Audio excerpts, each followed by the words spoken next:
nigga.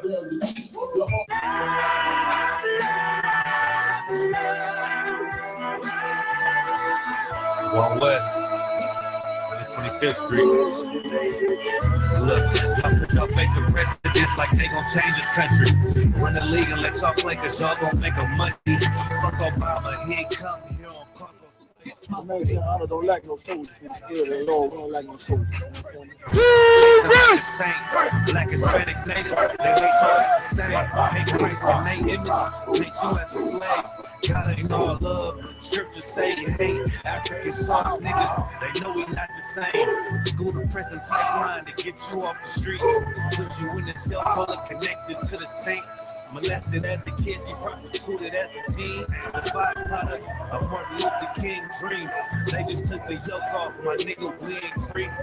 We live in bleak in these wastelands of poverty. If you don't know the truth, then the lie sound promising. Prophecy, gift and a curse. Dylan started killing, they was sitting in church. Black folk forgave him, man, this shit is absurd. You should never love your enemy, that shit ain't gonna work. Yeah, fuck dying on your knees, you better die in glory. Man, I joined the UVK, taught me the art of war. I took a nigga life like mine to be recognized. I feel that pain every day, it can't be reconciled. Pops banging, my sister a prostitute. My brother got life, and somehow I still found the truth. War ready, no cowards, no excuse. Fuck reparations, you can't banish no open wounds. Blood on the leaves, body swing hung from a noose. I was on a run in Nashville and I found the truth. I called the school, classes being held by the shot. For my life, I want to be a gangster like a child. Do this for my brothers, real brotherhood. Everything we do, we got it out this book. My nigga, I can never be no African. UPK the only authorized acronym. I'm passionate about my brothers and sisters. We in hell, I ain't got nothing against them. That's another religion, but ain't nothing you hotter. Ain't he murdered by them and got a hug from your honor. That's the way out for a coward in my observation. They don't fear the Lord, they indoctrinated. Wolf in sheep clothing, Joe Osteen. Real priest bringing back black royalty. One West on my headpiece, ranking order. Can't let them trick me off the streets, I gotta raise my daughter. I got brothers at the border ducking ice agents. I got the name changed, it was life changing.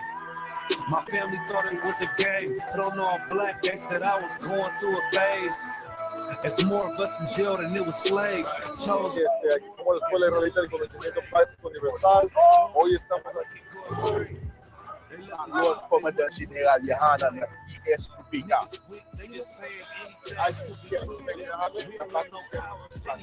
This is what Commander General Yahana.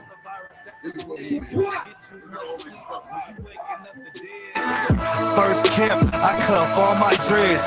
I took an oath when that oil hit my head. Niggas capping like they lids. I'm a priest, I never stick no fork in no pig. I was dead till I found out how to live. This brotherhood taught me how to be a man. I came back to my roots, I had to dig. A couple gaps I had to bridge. I got a rib, I'm married to this work. You want to serve the Lord, he ain't in the Christian church.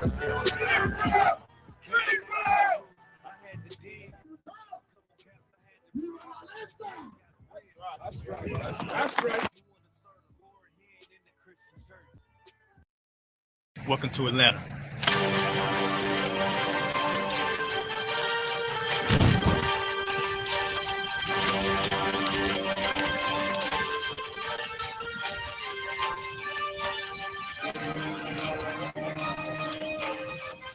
Practice Officer 5000, Jeremiah, the County Leader of Atlanta. Passover 2025, starting April the 9th, we got the lamb slaughter. April the 10th, we got General Muhammad's flag. April the 11th, we got the Black Party that's going to have the Hebrew graduation. April the 12th, in Atlanta, Georgia, the 56th annual Passover, the only Passover under Commander General Hunter. Our great and holy King have honored us for turning our lives from the darkness to the light, man. There's no greater gift you can receive than to wake up to the truth and then commit your life to saving your brothers, man. Looking in their eyes and seeing their faces and seeing what they've suffered and what they've gone through and seeing the kingdom, man. It is a guaranteed seat in the kingdom of heaven, man. So in the name of our King Yahushua, we dedicate us another Passover of brothers and sisters' lives being saved. April the 13th, we got the Feast of Bread.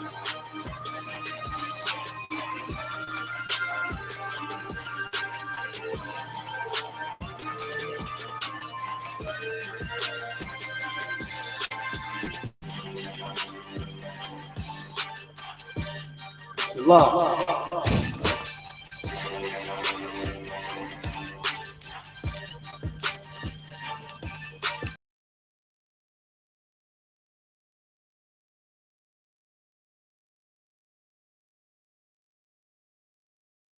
All right, Shalom Israel, Yahweh Ba'ashem Yahushai Brakata, to all the brothers, Yahweh Shemai Latan, Ba'ashem Yahushai to all the sisters.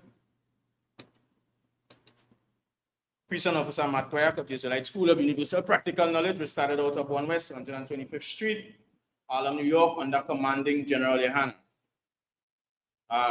Tonight we're going to go into Carnival because Carnival is happening right now as we speak. Right, all those revelry and lust and all manner of things that is against the Most High is happening right now as we speak, right? But before we go into that,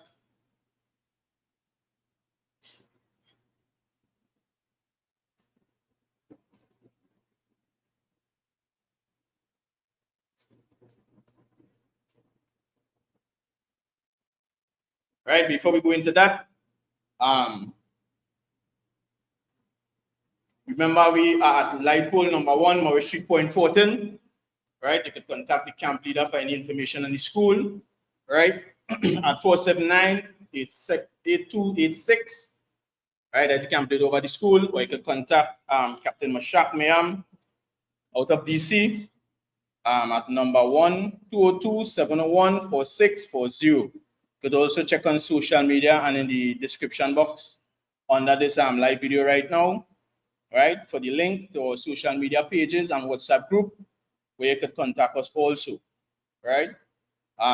The upcoming High Holy Convocation, High Holy Day that we are having, Feast of Purim, that will be on Thursday the 13th to Friday the 14th at sundown. You can find that in Esther chapter 9, verse 20 to 31.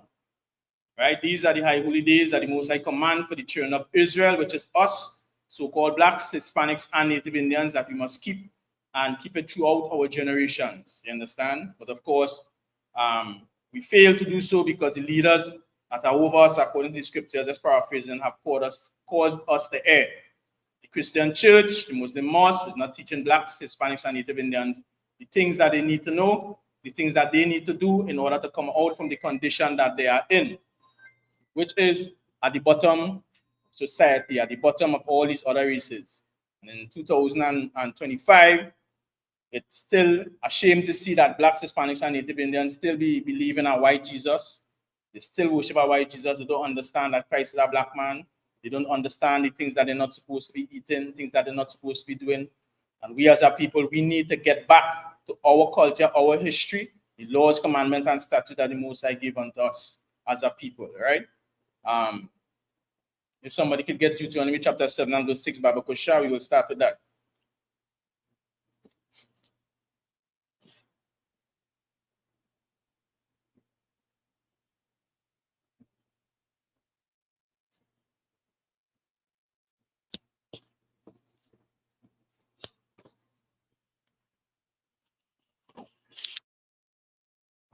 Yeah, whenever you can read Baba Kosha.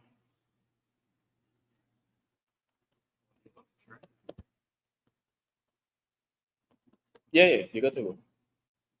The book of Deuteronomy, chapter 7 and verse 6. For thou art an holy people unto the Lord thy God. So-called black man, Hispanic man, and Native Indian man.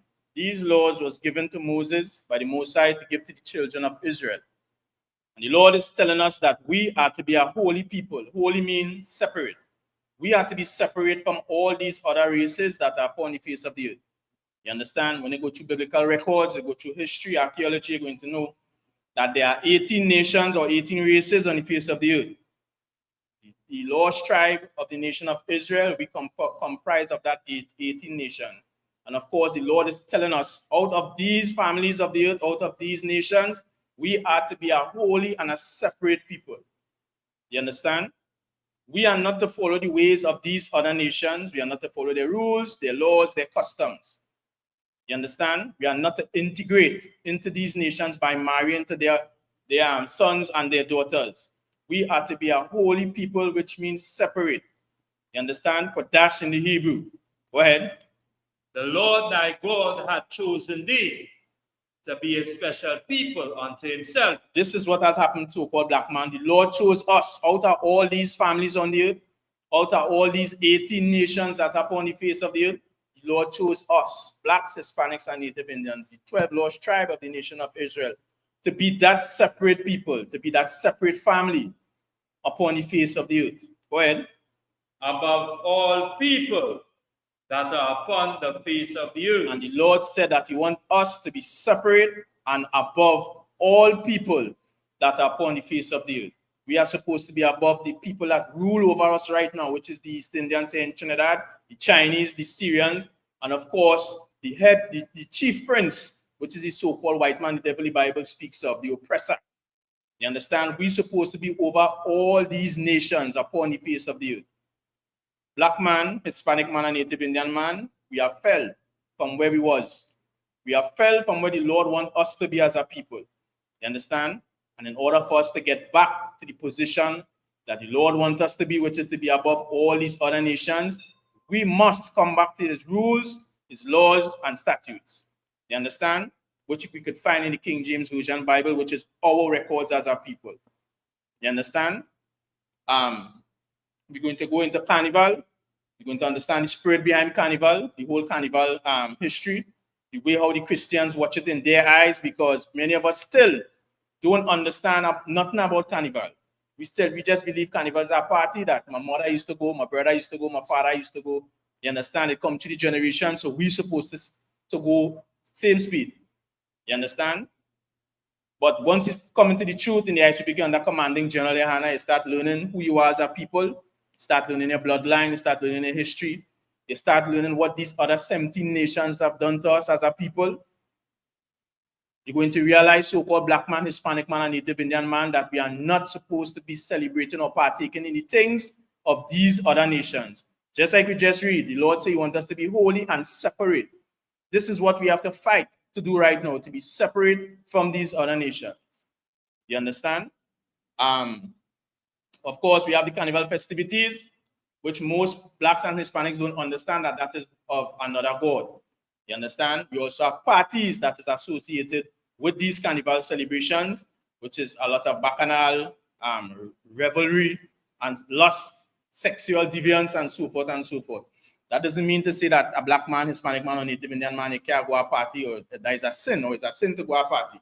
But let me say, like you have, how we should put it, boy. Let me say, like you have a party on a job, right? After work line, or a cook on the job or something like that, depending on where you're working, you could attend that. You understand?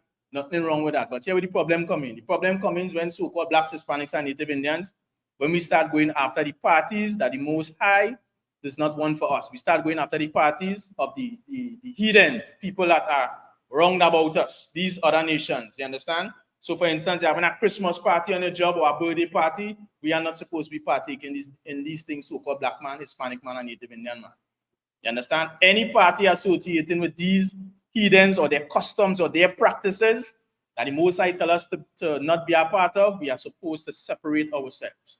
You understand? And be that holy people, that separate people that the Lord wants us to be. Of course, this is that time where it have plenty foreigners coming in. You understand? As we see the Carnival cruise ship, it reaching Port of Spain. I don't know if the video will play because when we were running the little videos before, it wasn't playing, right? But let me see if I could get this to play.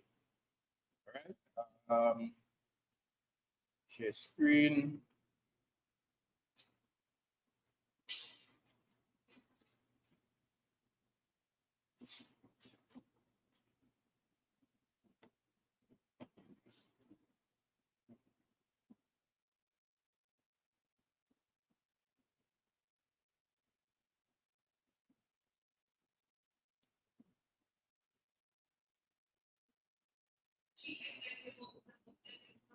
All the time I have coming through good, right? Slack here.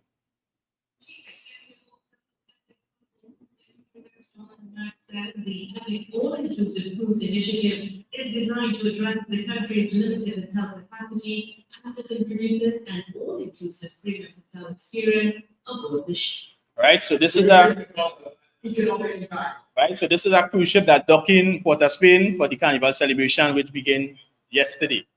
Right, so the cruise ship docked in, and of course, they're going to have a lot of foreigners, people from different ethnicities, races, background coming to Trinidad. They say come in, and it will also boost the hotel accommodations of these foreigners that coming into Trinidad, right? About $8 million US to Trinidad, which is epic. Right, so they're saying with this cruise ship coming in Trinidad, it have about it is going to boost the economy with $8 million US, right? Let me play it back a little bit. Impact of about $8 million US to Trinidad, which is epic. And the bottom line is to me is that we want to export Trinidad to the world, where the world's greatest show. Just like Mark has exporting soca music to the rest of the world, I want to bring the rest of the world to Trinidad. He says 1,200 passengers boarded from Puerto Rico and 300 passengers are boarding from Trinidad and Tobago to make it 1,500 passengers into the. So now we have a lot of foreigners in Trinidad. You understand? Coming in with Lord knows what. They see what happened last year with the pandemic.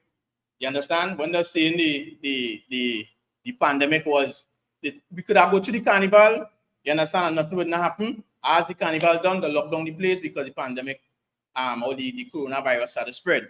He's saying that it will boost the economy with $8 million US dollars. But what the question I want to ask, right? And let me see if people will ask the same question too, is where that $8 million going to? It's not going to blacks, Hispanics, and Native Indians. It's not going to the poor people in the ghetto. It's not going to the people in Sealots, in Mova, and in John John. You understand what I'm saying? It's not going there. It's not going to help the little poor black boy, the poor little black girl. When you see these things happening, it's only for a certain elite of people. You understand what I'm showing you? These things is not here to help us, so-called black man, Hispanic man, and Native Indian man. And we have to start to focus on what is going to be beneficial for us. We have to start to understand, first of all, our history and our culture. Where you're going to learn that? They're going to learn that in the ISUPK under Commandant General Ehana. You have to start to gravitate to that. And then you're going to see so-called black man, Hispanic man, and Native Indian man, that these things that is happening wrong than about us is not for our benefit. You understand? And we're going to continue remaining at the bottom of all these other nations because we think we integrated with them, so it is going to benefit us. Let me go a little more. You see, the vision was flying to Puerto Rico is cheaper than flying to Trinidad and Tobago. So a lot of people from the East Coast and Toronto and New York and Florida flew to Puerto Rico. But Trinidad is not enough hotel rooms for people for traveling to Trinidad and Tobago. So that people are boarding today to stay for the entire duration. This is Trinidad and Tobago's first all-inclusive premium hotel. Right, so he says first Trinidad and Tobago first all-inclusive hotel. What we as our people don't understand, all these things with revelry and all-inclusive parties and have filling your loss, all these things is in the Bible.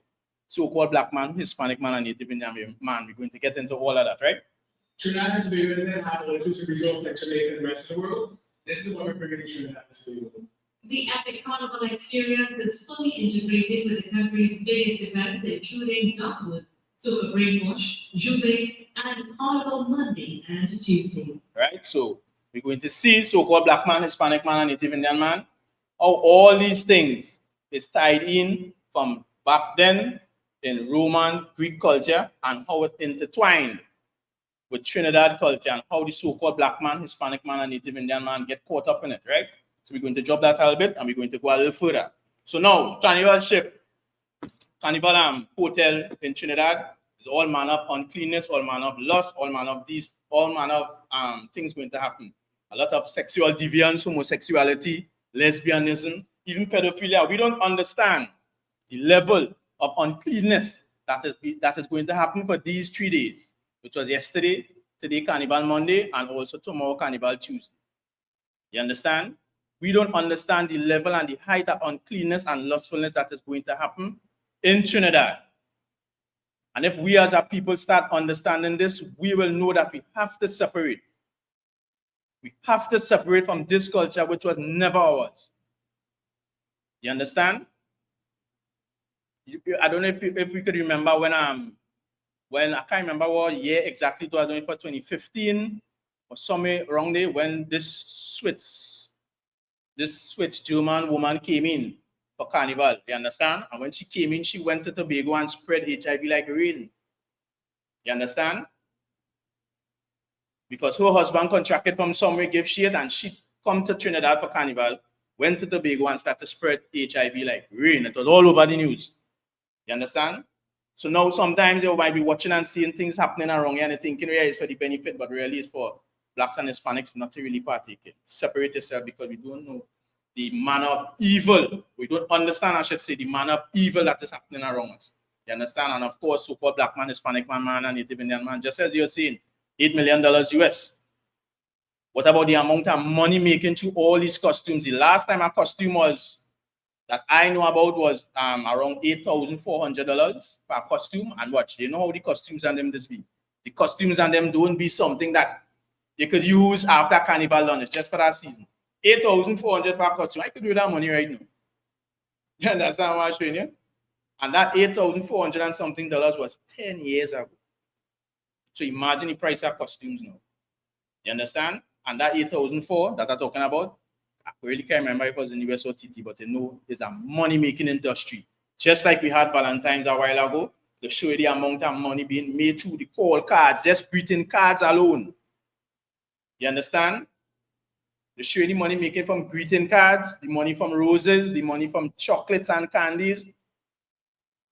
But we as a people, we at the bottom, we not benefiting from these things that these heathens have. You understand? Blacks, Hispanics, and Native Indians, we have to move away from these traditions or these customs of the heathen. You understand? So let me get into it, right? According to the Christians, what are the key days during Lent? Because of course, Carnival rolls straight into Lent, right? The Lenten season. We have Carnival Sunday, which is the Mardi Gras, Carnival Monday, which is Juve, Carnival Tuesday, which is Fat Tuesday or Show of Tuesday. You understand? We're going to get into all of that, but Christians just say, right, at Carnival Monday and Tuesday, that is when you're getting prepped to go to Lent, right? We're going to fast at Ash Wednesday, which is the first day of Lent, right? You may have noticed people with a smudged black cross on their foreheads. These are ashes from the Ash Wednesday service. The ash symbolizes grief for things done wrong and resulting division and imperfect people from a perfect God, right? So now they're saying that Ash Wednesday is you now going and ask for forgiveness, getting that ash or that cross on your forehead because of the things that you have done through the past 3 days. You understand? The Saturday, the Sunday, and the Monday. You understand what happens during Lent and why? The three main things people focus on during Lent are prayer, fasting, abstaining from something to reduce distractions. So they pray, they fast, they restrain themselves from something, whether it be TV or radio or cell phones, whatsoever it is, right? To focus more on God and giving him clarity, right? Now we're reading from the Christian perspective, the people that go to church, right? So now you party yourself for the past 3 days, you frolic, you had that time, you drink rum, revelry, everything. Now you're going to your church service to get the ash with the cross on your forehead, thinking that you're going to serve the Lord or serve the Most High, right? And you're going to realize when this class is over that you was never serving the Most High, right? What are the key days during Lent? Ash Wednesday is the first day of Lent. You may have noticed people with smudged black crosses on their forehead, those ashes from Ash Wednesday service, right? We have Monday, Thursday is the day before Good Friday, right? It consummates the night before Jesus died. And he shared the Passover meal with his close friends and followers, right? Good Friday is the day Christians remember Jesus' death. The good reflects how Jesus died, how Jesus' death was a sacrifice on behalf of all humanity, so you can receive forgiveness for your wrong sins. And of course, we know Christ didn't die for all humanity. right? We're going to get into that scriptures also later on as we're going on, right? And Easter Sunday, right, is a joyful celebration of Jesus rising from the dead to give the opportunity of eternal life. While people still die, Jesus made the way for people to have a relationship with God in his life, to spend eternity with him in heaven. You understand? So all these things, from when Christmas is over, Boxing Day begins the carnival season here in Trinidad. Most people don't understand that. They think carnival is just Carnival Sunday, Monday, Tuesday, because as Christmas finish and Boxing Day start, you're going to hear them starting to play. Yeah. As Christmas is over, you're going to hear them starting to play soca music to start to bring in that spirit, right? So now we're going to go into carnival. What does carnival mean? The original ancient definition of the word carnival is rooted in Christian and Latin traditions, specifically tied to the liturgical calendar. And of course, that is the calendar from the Romans, right? They had a calendar that shows specific days and seasons that they would go by, right? This custom comes from in Rome.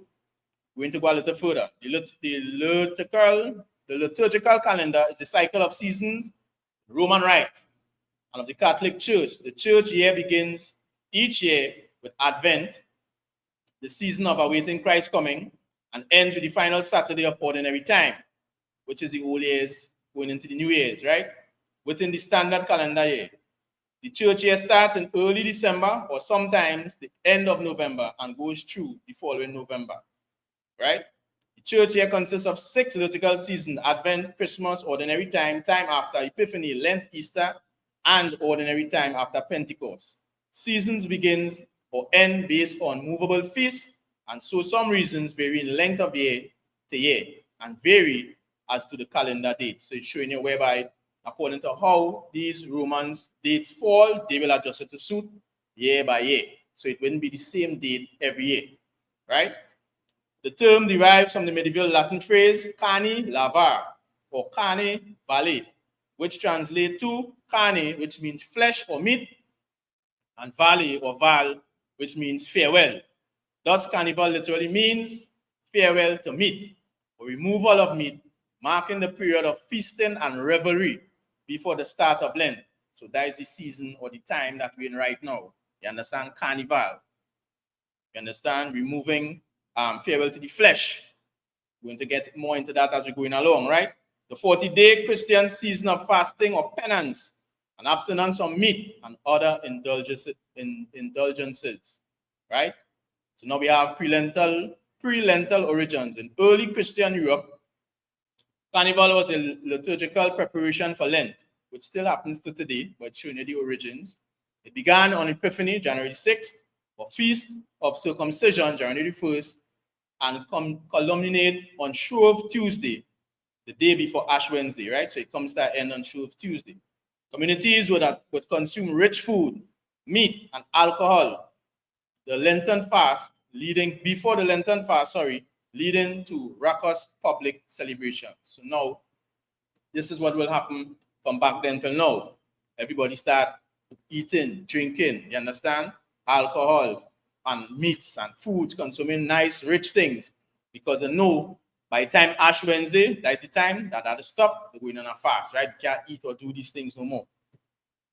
Pagan influences. Through the term itself, it's Christian. Many carnival traditions, mask, role reversals, feasting, borrowed from older pagan festivals celebrating seasonal transitions, fertility, or renewal, such as Roman Saturnalia, December festival of feasting and social inversion, which we know, just as it's saying here, most of these holidays were borrowed from pagans, intertwined into Christianity, and then we as a people, we started to follow it, and we're going to get lower down to show how that happened also, right?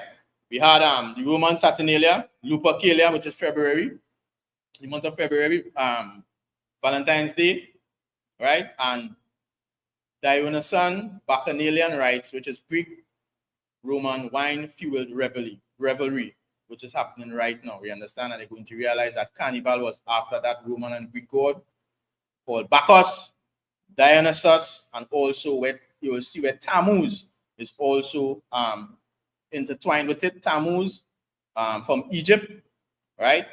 And the Tor, right? I think that was it. The Tor, like a T, right? We're going to get into all of that as we're going down later on, right? So now, the key evolution of Carnival. The term Carnival was first recorded in medieval Latin as Carnilave, which we read earlier on, and later in Italian as Carnivale, to denote the farewell to meat. Over time, it absorbed into local customs, blending religious, folk, and cultural elements into the vibrant, often secularized festivals we recognize today. That is why Christians or the people in the Christian church, they could go celebrate Carnival, you understand, for these 3 days, and then come back into the Christian church to get the cross on the forehead for the Lord to forgive them. Not knowing that when they come back into the Christian church to get that cross on your forehead, you're going and serve or worship another God. Religious leaders not going to tell you that. You understand? Because we just read whereby you're seeing where Tammuz, his symbol was the cross or the T. You understand? So that cross you're getting on your forehead for Ash Wednesday, right, is after another god. After you done party 3 hard days of a god before called Bacchus or Dionysus, right?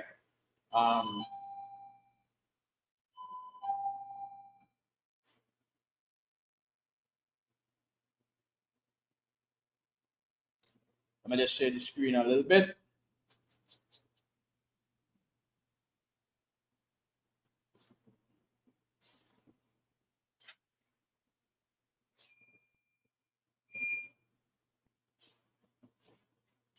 Right, so you're seeing whereby the cross, that is symbolizing Tammuz, which we're going to get into a little later in the class, which is another god, right? So you're seeing where Carnival now, the evolution has started to change. In essence, the ancient definition of Carnival was strictly tied to Christian Lenten preparations, but its practices were layered atop much older cross-cultural traditions of communal celebration and release. So now they're saying that it was tied into communal celebration, which is tied into the Christian church, and release, whereby men and women could go and release, as we just say, the stress. So we're going to get into that. We're going along. What does farewell to the flesh mean? You're telling me? You're telling me? Oh. So you're telling me. What does farewell to the flesh mean? Farewell to the flesh is farewell to the lustful desires of your flesh. You understand? Because, of course, you have done all these things from Carnival Sunday, Monday, Tuesday. You understand? A whole lot of sinful acts. And then you go into the church for repentance. You understand? Anybody, right? Just asking. Anybody know what the March Gras mean? Because, of course, they say the March Gras is the start of the Carnival season, right? The first night. Anybody know what the March Gras mean?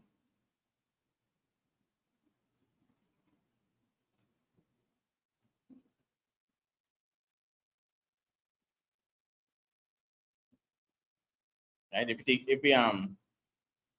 we can't find it, I'll go read it here, right? Just for time. The March Gras is French for Great Sunday. That's why it is being held on Sunday. You understand? The March Gras is French for Great Sunday, and it is the title of the main carnival called the March Gras Night. The March Gras, which is Carnival Sunday night, the calypso competition of the king and queens of the bands are held. It is a spectacle to begin the carnival on Monday morning or Juve, right? Carnival Monday or Juve. What does Juve mean? Anybody know what Juve mean? Just for time. Or anybody have it?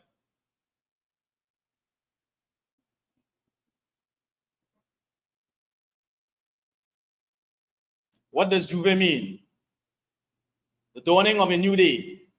Trinidad's emancipation in 1834, these celebrations evolved into Juve, which is literally translated as the dawning of a new day. That's what the word Juve means. You understand? At this time, it is the time in which the celebration is typically held, rooted in celebrations of freedom from slavery. All right, that's what they say. We'll get into that as we're going along. Juve has become an expression of rebirth and joy throughout the Caribbean and abroad. You understand? Also, too, when you do a little more history or a little more in-depth search on it, you're going to see whereby this celebration, right? I think it's a German or Austrian celebration called Krampus. Krampus is also tied into Juve celebration because of its integration, right? And some say that it is a reversal of Santa Claus or something like that. So like how Santa Claus is somebody good, quote unquote, the same Krampus was somebody bad. You understand? But you're seeing where all these characters, when they go to the characters, which some we will go to tonight, of the Juve celebrations, they're going to see where also too that celebration of Krampus is also tied into our Juve celebrations, right? When I say our Juve celebrations, the Juve celebrations in Trinidad. The history of Carnival Tuesday or Shrove Tuesday or Pancake Day. The name Shrove Tuesday comes from the word shrive, which means to confess one's sins. You understand? So that is why when it's Carnival Tuesday or Shrove Tuesday, everybody start to eat much as it could because they're no good to go in and fast on Wednesday, which is Ash Wednesday. You understand?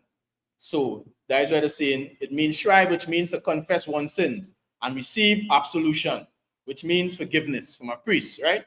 It's a day for the Christians to prepare their heart and souls for the penitential or relating to penance or penitence season of Lent. Right? So now remember after Ash Wednesday going into the season, that whole season of Lent, I think is leading up to 40 days or something so before the Thursday of Good Friday. You understand? And that whole 40 days fasting, quote unquote, it goes right back to as the Christians will have it when Christ fasted among for 40 days. You understand? So that is why they say they're doing it. Today's Show of Tuesday has become a secular celebration enjoyed by people of all backgrounds with a primary focus on the joy of pancake indulgence. Show of Tuesday, known as Pancake Day in many parts of the world, is a delightful occasion to gather loved ones, savor delicious pancakes, and embrace the spirit of celebration before the solemnity of Lent. Right? The tradition of making pancakes on this day is believed to have originated in medieval England as a way to use up ingredients like eggs, milk, and sugar before the Lenten fasting begin. You understand? And when it go a little more in-depth into it, it's showing you whereby with the whole fast, they try to tie it in with our fast, which is the Day of Atonement. You understand? But as you're going more into that history, you're going to realize it have nothing to do with the Day of Atonement for the children of Israel. You understand? Somebody give me Isaiah chapter 9 and verse 16, Baba Kasha. Because of course, we not knowing certain things in our culture or in our history, in our rule book, which is the Bible, we're going to stumble as a people. Yeah, go ahead.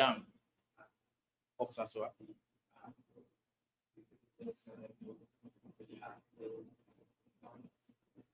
Yeah, can. Yeah, I sent for some Michael, but I tell him I'm going to read something. Is it no sweat, right? Yes, no. So like, anyway, say no. Yeah. Can. I know sweat. Right? So somebody give me Isaiah chapter 9, verse 16, Baba Kusha. Come on. The book of Isaiah, chapter 9 and verse 16. Go ahead. For the leaders of this people cause them to For the leaders of who? For the leaders of this people cause them to err. Leaders of blacks, Hispanics, and Native Indians, they cause us to err. You understand? That's what err means. Blacks, Hispanics, and Native Indians, we err because the people that rule over us, the people that lead us, the people that say that they are the ones guiding us, they cause us to err. You understand? They cause us to partake into things that is not of our culture, not of our history, not of our people. You understand? They are the ones supposed to be going through, searching out these scriptures and telling us as a people the things that we're supposed to do from the things that we're not supposed to do. Because if they did, of course, our people, we would not be celebrating Carnival. We wouldn't be into all this revelry. We wouldn't be into all this adultery and lust that is taking place. You understand? Because I'm sure some of us already see how the state of Trinidad is already. With drunkenness and revelry. You understand? I'm sure if you go up on YouTube, you're live now, it have some event going on and you see people having a time. Man, woman, and child, old and young. We as a people, we have to try our best to come back to what the Lord gave us. You understand? What the Lord gave us, it is being shown and given in the ISUPK under Commanding General Hannah to you. Christian church, they do not have the answers for black people. Every time you watch like all these revelry and murders and things that are happening across the globe to blacks, Hispanics, and Native Indians, you see it's like we call it some Venezuelans, they tried to come across here recently and the pure capside because of the oppression that they're going through at the hands of the so-called white man. You understand? Most people might say it's because of the Venezuelans themselves, but they don't understand that these other nations, they have us under oppression. You understand? And when we get oppressed so much, we start looking to our own for answers. And when we can't get the answers for them, we say it's because of them. Not knowing, even when we start to get the understanding of these other nations around us, we're going to see that they are the ones oppressing us as a people. Have us in this condition. They fleeing from Venezuela, the pure capside. I think a woman with a baby, maybe about 6 months or something like that. True. You understand? Trying to come across it. Our people, our leaders, they cause us the error. We're not coming back to serve the Most High so that the Most High in return is going to fight for us. You understand? Go ahead, Officer Michael.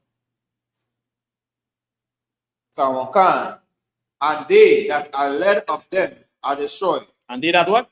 They that are led of them are destroyed. And they that are led of the leaders of these black people or these blacks, Hispanics, and Native Indians, that is why we are destroyed as a people. You understand?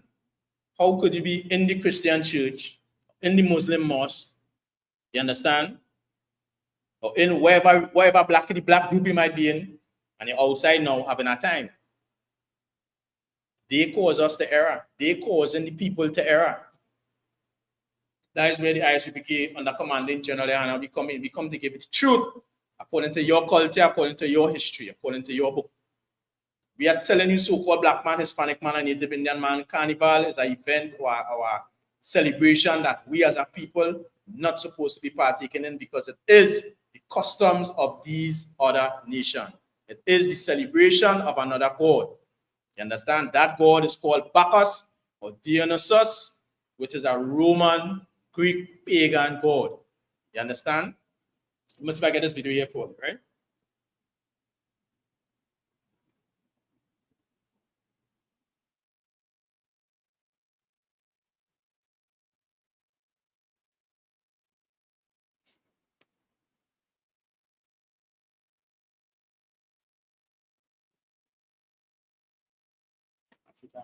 Come off this.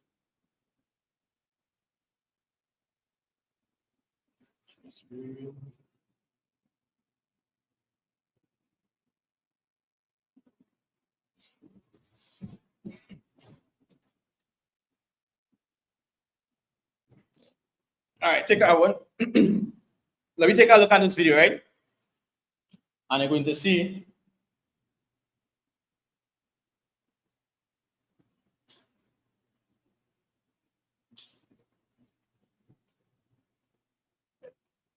right? And you're going to see a little more on Carnival and our oppressors and how we got integrated into it, right? And we're going to read some things again also, right? Officer Michael under Carnival intro, look for Carnival intro. We'll take it from there when we're going on all that again, right? Yeah. So let me get into this video.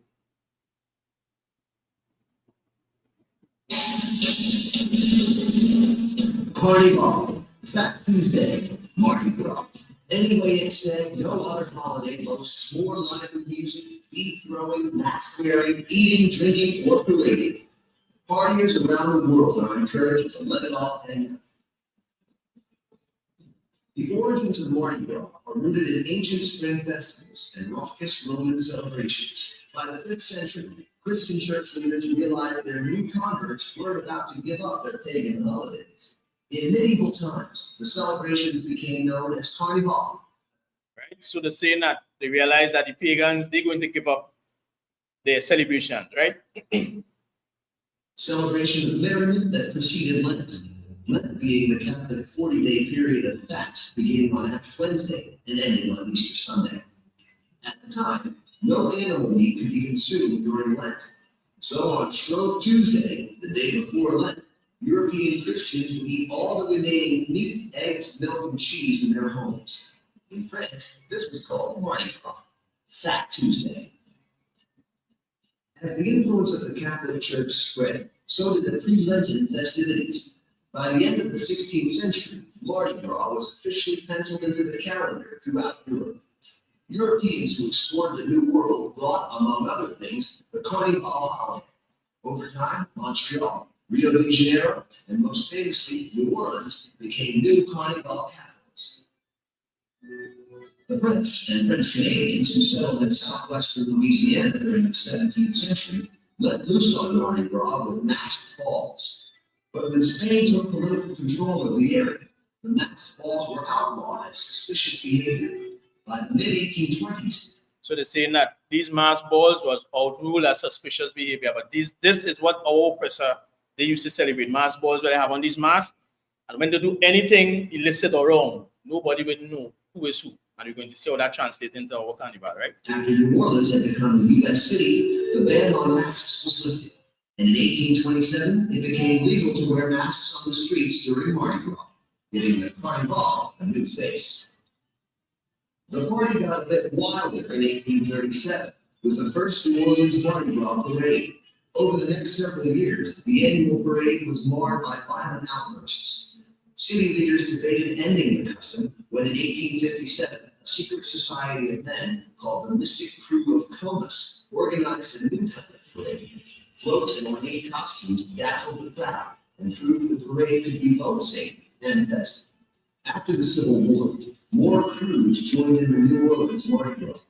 These organizations ushered in new customs and themes, like Mardi Gras' official colors, green, gold, and purple, the official anthem, If I Ever Cease to Love You, and the official king of Mardi Gras, Rex. For the 10 days leading up to Ash Wednesday, crews crowded the narrow streets of New Orleans' French Quarter. By the end of the 1960s, super crews featuring elaborate floats and celebrity guests of honor brought in tourists to the Mardi Gras celebration. In New Orleans and throughout the whole world, Carnival has become a multi-billion-dollar party. In times of natural disaster, like the aftermath of Hurricane Katrina in 2005, Mardi Gras was downplayed a bit, and in times of war, the celebration was outright canceled. But there is always the promise of its return, and that's a pledge that has been kept by centuries of priests and partiers alike. So now, Chief Executive Officer. So now you're seeing, right, that custom called Mardi Gras.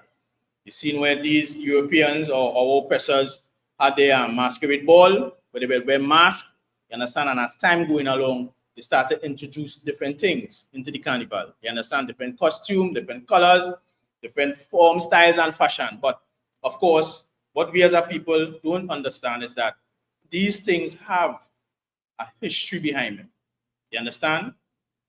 It have a history or a story behind it. And once we don't know that, we just in the middle life, we jumping up, having a time, not knowing that the real reason why we're doing it. You understand? These customs are the customs of the heathens, so-called black man, Hispanic man, and Native Indian man. And we, as a people, we need to stay away from it. All right? We're going to get some more. Let me get, you have the officer, Mike, the link? Carnival in indigenous origins, right? Indigenous origin? Yeah. It's Carnival intro. What do you like? Yeah, come on. Go ahead. Carnival intro. Nah. Jam. Go ahead. Jamet Carnival. Nah. You link it, Seven. Can you press the link to open it? Oh, I press link.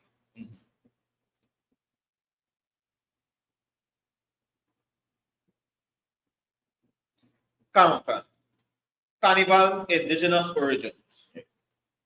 Carnival celebration of rebellion against enslavement has roots in both African and indigenous culture. So they say any carnival celebrations, right, that have roots in both African and indigenous cultures. Go ahead. Carnival first took shape in the 18th century on the island of Trinidad and Tobago, emerging in a ritual called Canis Brûlés, French for sugarcane burning. Right, go ahead. Enslaved Africans purposefully set fire to the cane intended for sale. So they're saying that enslaved Africans, but of course, there was no enslaved Africans in Trinidad. These enslaved people was blacks, Hispanics, and Native Indians, which is the children of Israel. You understand? We would purposely set fire to the sugarcane intended for sale. Go ahead. Resisting plantation slavery. Resisting what? Plantation slavery. Go ahead.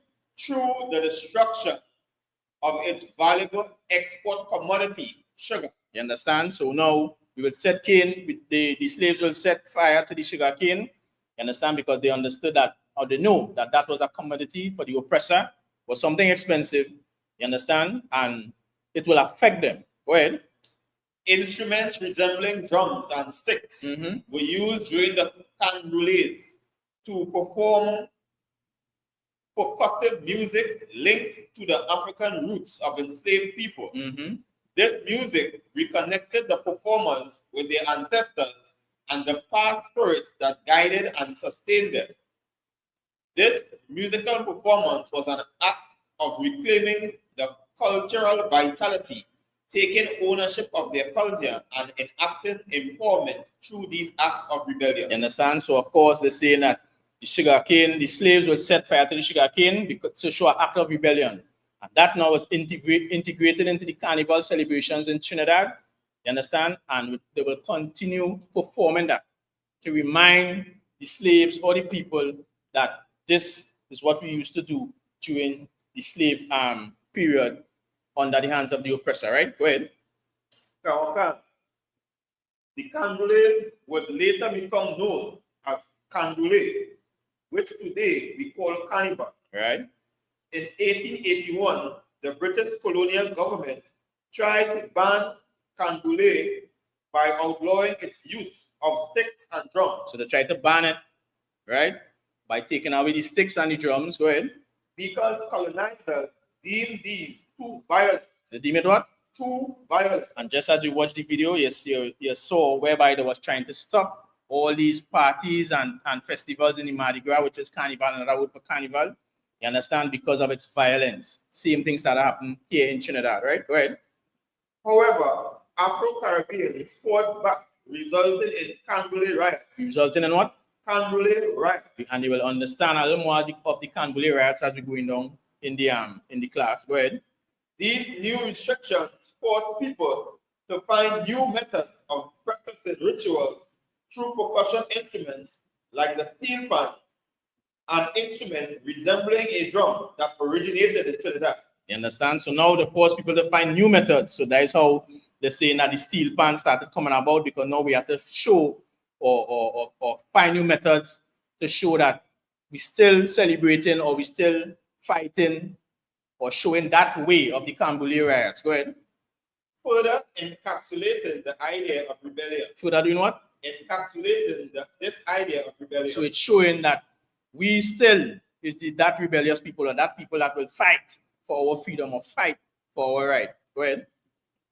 Songs that were also sung during these rituals as a means of speaking to the lived experience endured, as well as a way of retelling stories. So now, with that, they started to integrate songs to retell or to show the stories that they went through during these Candoulé riots and things that happened on the plantation. You understand? That is why, like, when you watch back the class that the captain did with young brother, you understand? And you're showing you that all these songs that Blacks, Hispanics, and Native Indians we singing is not songs of enjoyment.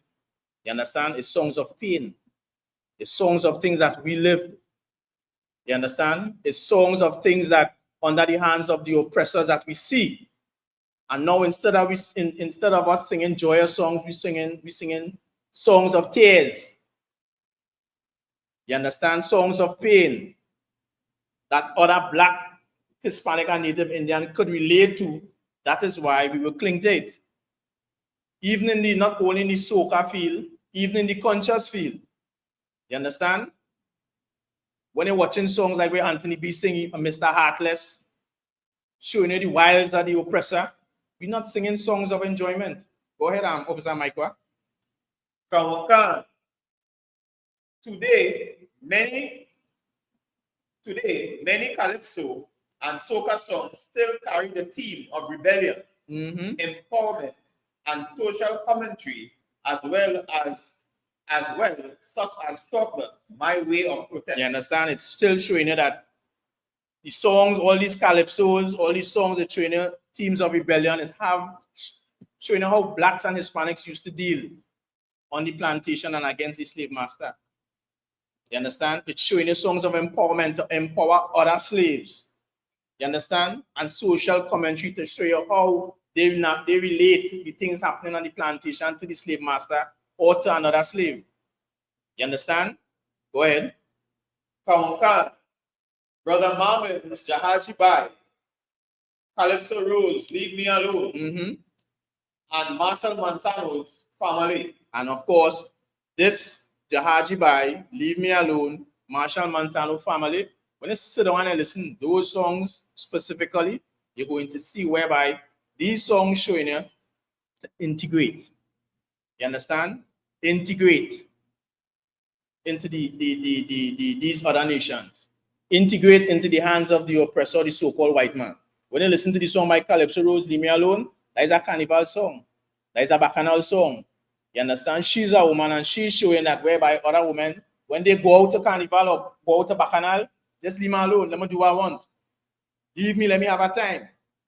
You understand? Marshall Montano singing Family, le, le, le, le. When you watch the theme of the song, you're going to see whereby he wants to integrate all these other nations as family. You understand? Jahaji Bai brought out of the boat. Brother Marvin showing you whereby integration with the East Indians. When we as a people, so-called Black man, Hispanic man, and Native Indian man, we're supposed to separate. Most of these old school singers that we just read, like Chuck Dawson, the Mighty Duke, and all of them, they sung songs of rebellion. They show the oppression of Black people, Hispanics, and Native Indians through their songs. But as a scene, as the time going along, things changing, and now everybody wants to integrate to have a good time. You understand? That is the night, Officer Michael. Let me go a little bit again, Baba Pasha. History manifests itself into the present. After slavery was abolished, people still practice performance rituals and oral tradition from pre-emancipation rebellions as a means of celebrating their freedom and remembering the past. You understand? So now the emancipation celebrations was the saying is the freedom of the slaves, with so-called Blacks, Hispanics, and Native Indians, we are not free. You understand? They start integrating it into the carnival celebrations. Go ahead. Kawankan. This celebration today is known as Carnival. Juve marks the beginning of Carnival, taking place very early in the morning, and primarily stems from the emancipation rituals where people would fill the streets. Today, Carnival is an act of celebration for freedom throughout the entire Caribbean and the Caribbean diaspora across the world, where people celebrate their culture and remember all the pain that their ancestors endured. You understand? So they say, that's as you were reading before, whereby they will burn the sugarcane, burn the communities of the so-called white man to cause hurt to them.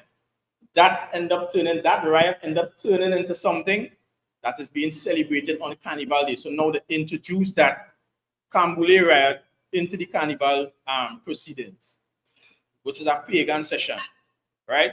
When we was earlier up in the class, when we was talking about the same thing with the Christian church, when they realized that the pagans going on done away with certain celebrations, they start integrating it into the church.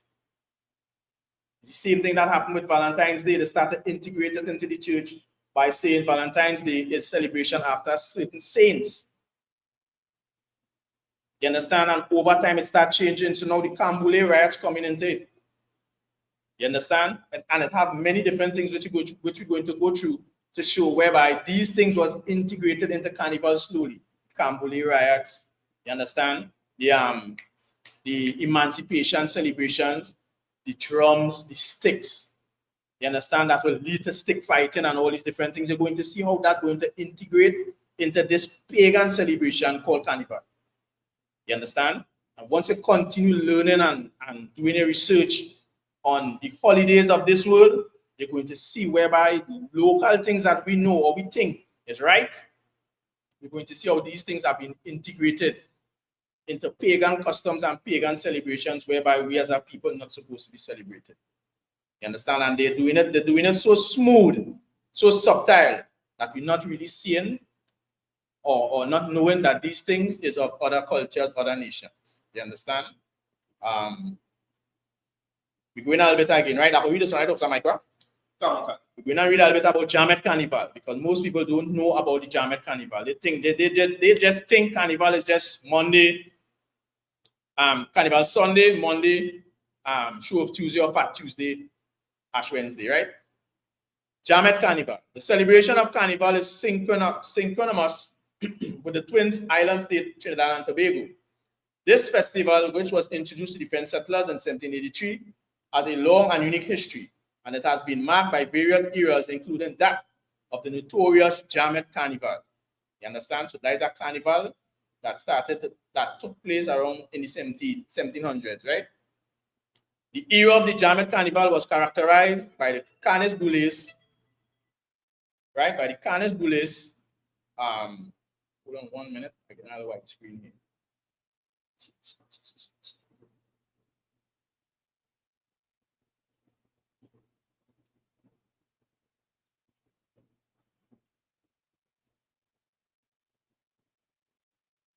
Right, back on track.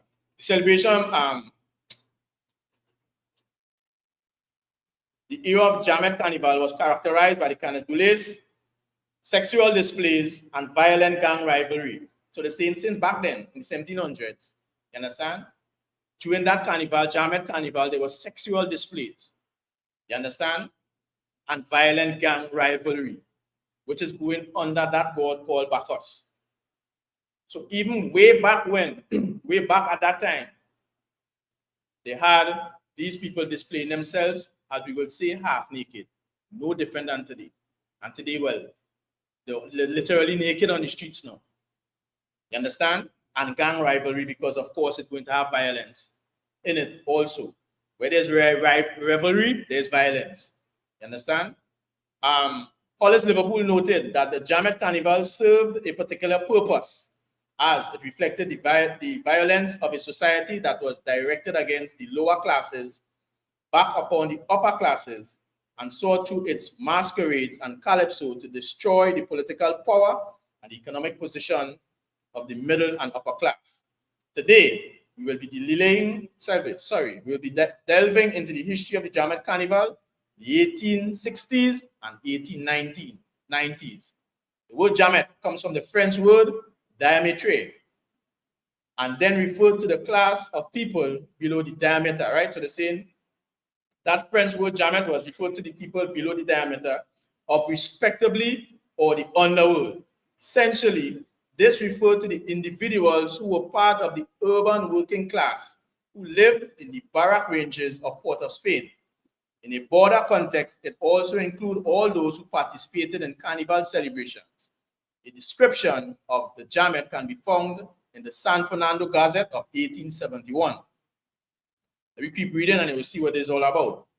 Hordes of men and women, youthful in years. So now what they're trying to say is young people, right? Young men, young women, but mature in every vice that perverts and degrades humanity, which means they understand everything that's going on.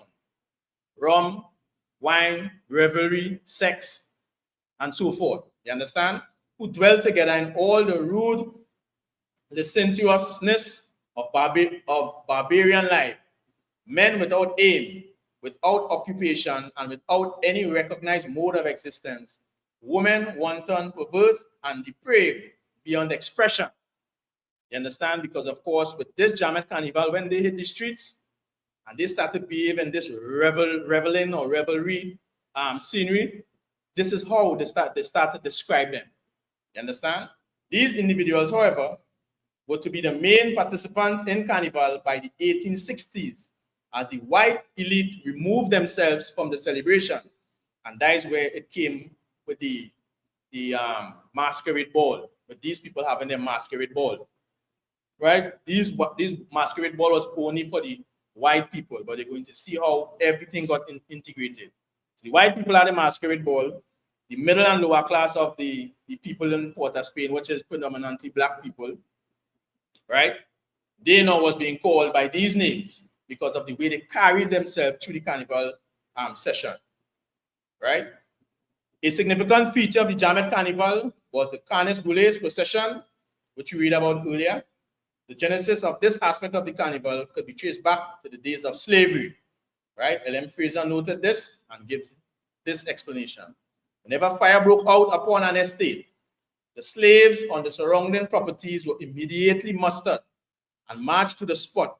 Horns and shells were blown to collect them, and the gangs were followed by the drivers cracking their whips and urging the cries and blows to their work. So now, anytime fire break out, in order to contain this fire, this is what they will do. It's songs with horns, shells, people cracking their whips. It wasn't cracking the whips to beat people, but to extinguish the fire, right? After emancipation, the Negroes began to represent this scene as a kind of commemoration for the change in their condition. And the procession of the Canis Boulez used to take place on the night of the 1st of August, the date of their emancipation. After a time, the day was changed, and for many years past, the carnival days have been inaugurated by the Canis Boulez. So now, this Canis Boulez celebration used to be around Emancipation Day, 1st of August. You understand? And over time, it changed, and it went to integrate itself into Carnival, right? So which was once a slave rebellion, right? It started off with sugar industry or the sugar estate being burned down, how they will contain it. From that, it ended up into a rebellion. From the rebellion, it ended up into Carnival. So you're seeing whereby the vast drift into the Carnival procession. Oh, it's slip again, Salakia. You turn it upside down. Turn the bottle upside because you stand too short. Yeah. Yeah, that's what happened. Right? Objections to the Canis Boulez procession was rampant by the white elite. Right? So then they didn't want the white elites or the white people, they didn't want that to happen. They gave reasons such as the obscenity of songs sung, castration of the upper classes to the songs, the danger of the flambeau in the city, frequent clashes of stick fighters, the loud noises made by drums and horns, as well as lewd and obscene dancing. Eventually, the Canis Boulez would be banned after the Canboulay riots. Sexual displays were also an integral aspect of the Jamet Carnival. Males and females will take to the streets portraying sexual themes in their masquerades, which nothing changed from then till now, right? From since the 1700s. The infamous Jamet bands were at the forefront of the particular aspect of the carnival. The women of this Jamet band would often engage in activities such as startling bystanders by opening their bodices and exposing their breasts, fighting among themselves for the attention of males, openly soliciting men of middle class wearing sexual revealing clothing and danced indecently throughout the streets. However, the masquerade which was infuriated by the white elite was that of Pissenlit, but that of the Pissenlit. So now we're seeing whereby these women, they will start dressing sexually, starting to engage in trying to entice the men that looking on and so forth, right? No difference than today. You're seeing whereby all these carnival costumes, all these masqueraders, all these things happening, going right down to Juve. All these things is just after deviances, and it has nothing to do with the church, nothing to do with God, nothing to do with black people, right? We as a people, we're supposed to be staying away from that. When you look at how black people started to portray themselves in these celebrations, how the slaves started to do it from before and start leading up to today, right? It wasn't like a mockery, because some will say that the slaves used to mock the oppressor. You understand? Coming out and mocking them with their ballroom, their masquerade ball, with their version of carnival. It wasn't a mockery, more or less it was a form of showing the oppressor that we could be integrated, or we want to be integrated into your carnival. You understand? We want to be integrated with you. We want to start doing the things that you do. And if you look, things that moved from slavery, from emancipation, where so-called blacks supposed to be free, we supposed to be having our own way and our own custom, it started moving and started to integrate with white customs, white traditions. So it was more of telling the oppressor that we want to integrate with you, more than that separation that we thought it may have been. You understand?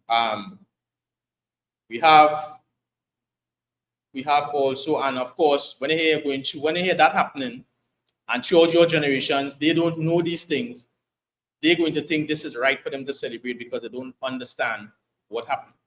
They don't understand the slow, subtle integration into the Christian church and also into the culture of the heathens, which is pagan culture, pagan customs.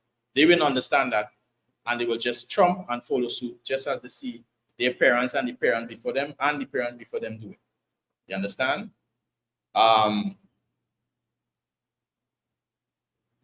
Give me, you go to a long bit of some quick, give me Bacchus. Look for Bacchus in ancient Rome.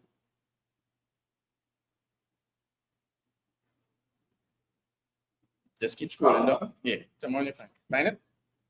Come on. Okay, go ahead, Bacchus. Bacchus in the ancient Rome. So now we're going to read about Bacchus. Right? Bacchus is, of course, a Roman god. His Greek counterpart is Dionysus, and you're going to see where these carnival celebrations is after these pagan gods, right? Go ahead, Bacchus. Come on. Bacchus was an ancient Roman god who was in charge of wine, revelry, and fertility. He was in charge of?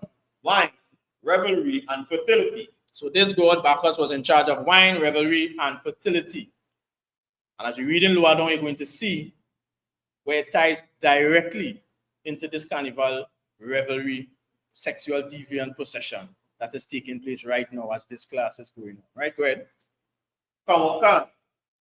In other words, he was fond of more carnal pleasures in life. On top of that, this god was in charge of the theater and the arts in general. So they're saying that this god was also in charge of the theater and the arts in general, meaning that you see like how we have all these carnival bands and all these costumes and all these things, what is called, well, we will call locally theater arts. He was in charge of that. That's why you see these things will start look appealing, because the Romans or the pagans back then, they will be doing things that will be making it look very appealing for people to join or start celebrating. You understand? Go ahead. Bacchus was associated with some of the petty wild festivals. Pretty wild festivals, go ahead. These festivals were known as Bacchanalia. So these festivals was known as Bacchanalia. That's where Bacchanal come from. You understand?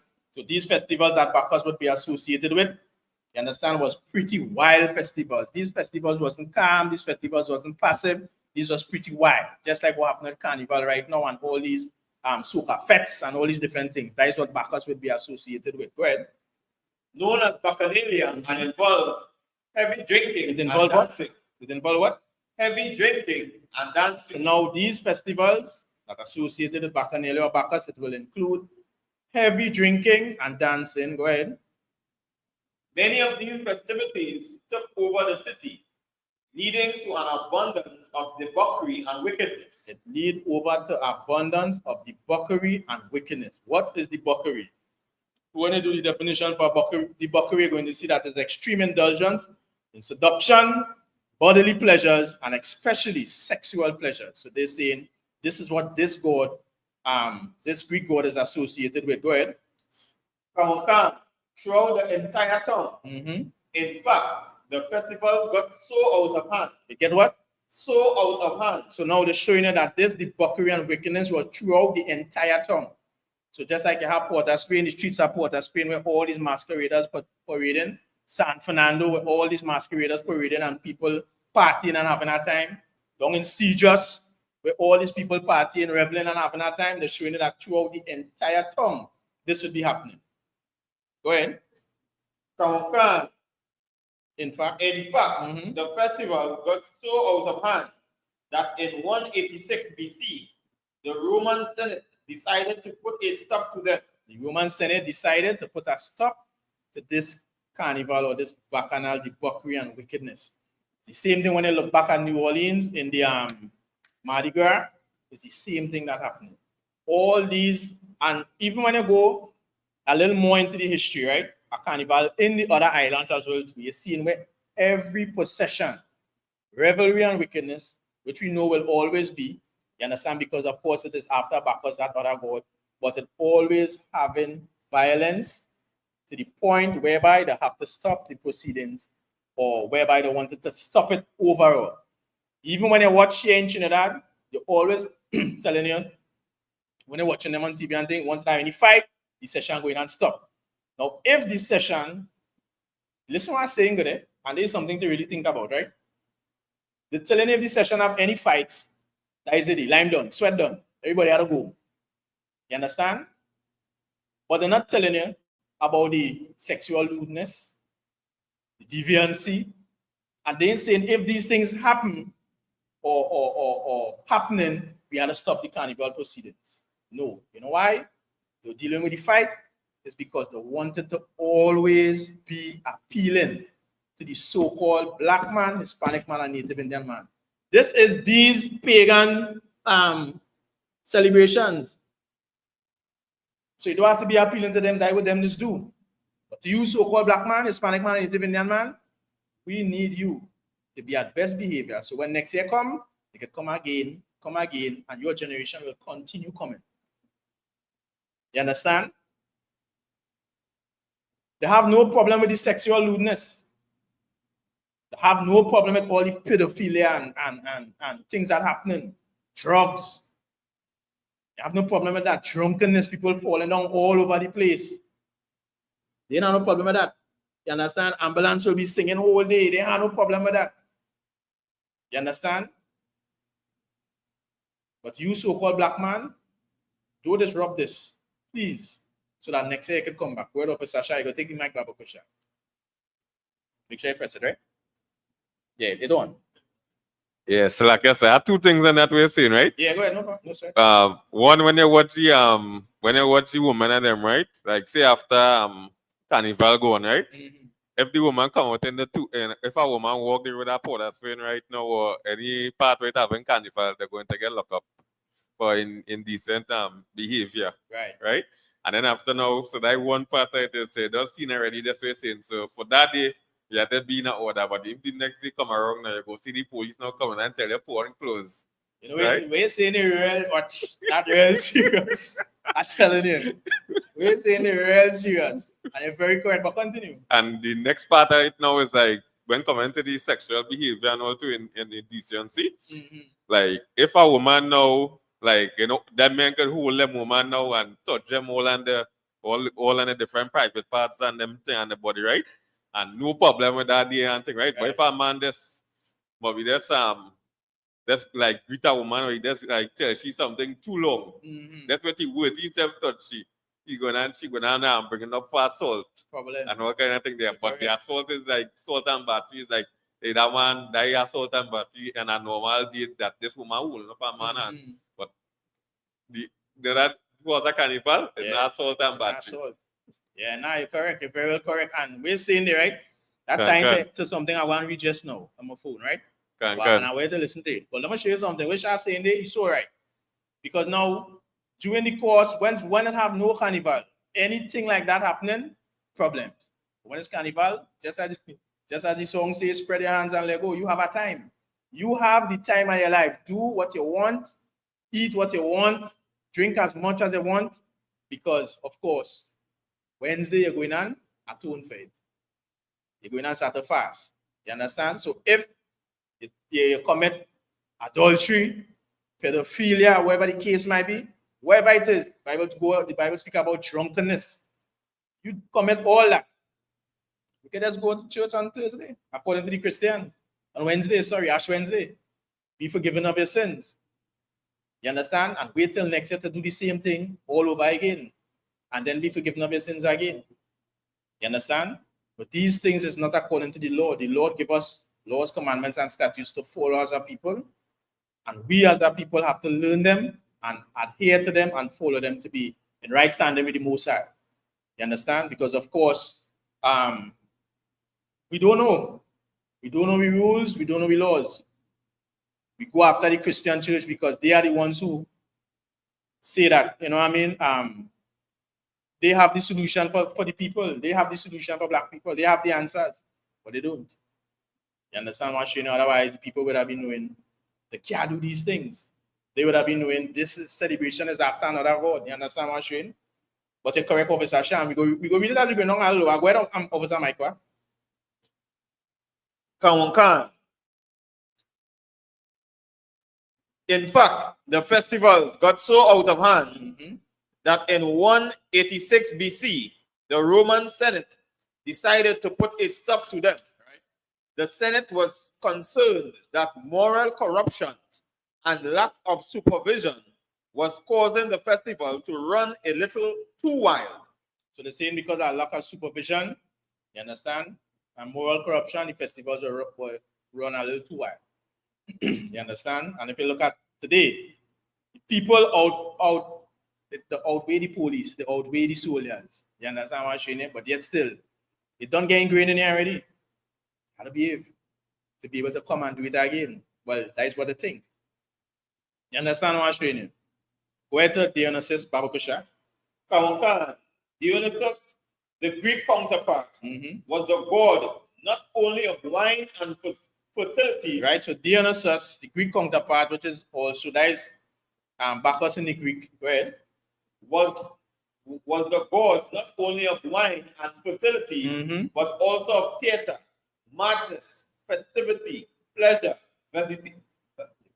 vegetation, wild frenzy. Right, so it's the god of fertility, theater, which is the theater arts, being able to, like how it had the costumes as you were saying before, madness, because that includes revelry and all these different things, adultery, all these things, you understand? Festivity, pleasure, vegetation, and wild frenzy, right? Go ahead. He is often depicted as a god with duality. So he's depicted as a god with duality. On the one hand, he symbolizes merrymaking. Symbolizes merrymaking on the one hand. If you pull up a picture item, you go see him with a wine glass. All right, go ahead. Joy and religious ecstasy. Right, so it's merrymaking, which is having a time, joy, and religious ecstasy, which is you know going back to the church after everything is done to serve the Most High. You understand? Go ahead.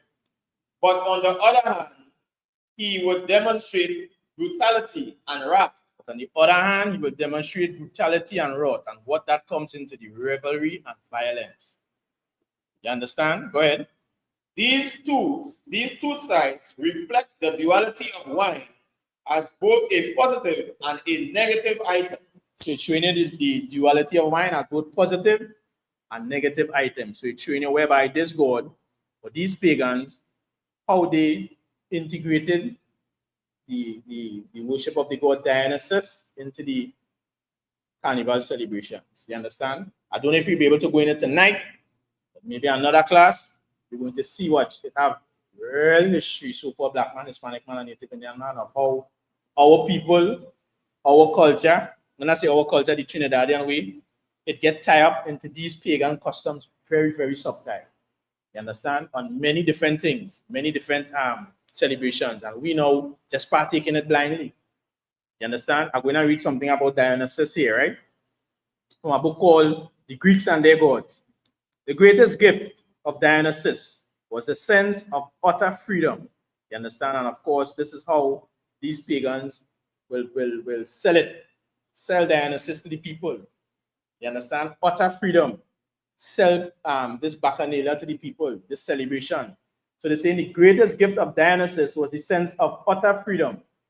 And in Greece, it was the women with their normal, confined, and straightened lives, going back to what you were saying, Officer Shah. So the women, you understand, who have their normal, confined, straightened lives, those people who are going to look like classy then. You understand? Or the home, they're handling the business. You understand what I'm saying? So the women with their normal, confined, straightened lives, to whom the temptation of release made the strongest appeal. So now to them, this celebration, with them it have the strongest appeal. Them want to go now. Every time that season arrives, watch, let's rock back and watch. All who in the nice bank clothes and who work in a ministry and all these different things, who handling the business. When this time reach, them is who it appealing to, right? We got a little more. Dionysus continues the chorus, pricks them to leave their homes, their looms and shuttles, right? So that is a quote. The attitude of the Greek male is summed up by Porterus in words which is difficult not to translate co-equally. It really is beyond the limit if we are to put up with the sort of thing from women. So now they're saying that the temptation for the women made the strongest appeal. They want to get what? A sense of going out there and having a time. You understand? And for the men, they're saying, Dan, we just have to drink if we have to put up with this woman behavior. You understand what I'm saying? So now the women behaving wild because them getting a sense of release. You understand? They're going out and having a time, whining low, wherever the case might be. And men going out to have a time too, you know why? Why watch I not playing up with a woman behavior, nah? And then going and drink and have a time. Go ahead, Officer Shah, make sure you have the mic, right?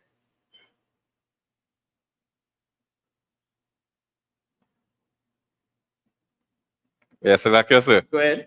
Why coming down from lab, right? Mm-hmm. I pick up somebody, right? And person say they're going point, so that's right. Get them there. That's right. Come now, going point. Right.